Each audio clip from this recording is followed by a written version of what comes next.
Guys তোমাকে নিয়ে আবার চলে আসছি। তো গাইস এটা আমার ছোট বন্ধু। হাই দে হাই দে হাই দাও হাই দাও হাই দাও। তো গাইস ওইটা লজ্জা পাচ্ছে তোমাদের দেখে। তো গাইস এটা হলো যে আমার ভাই।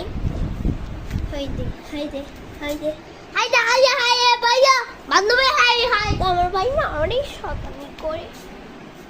তো এটা আমাদের নু।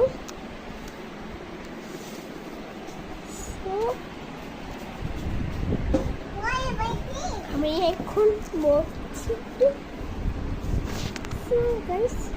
এটা আমার না এটা হচ্ছে আমার প্রতিনিধি নিয়ে আমি সবসময় এখানে যাই আর আমি এখানে ঘুম যাই তোমাদেরকে তাই আমার দেখো আমাদের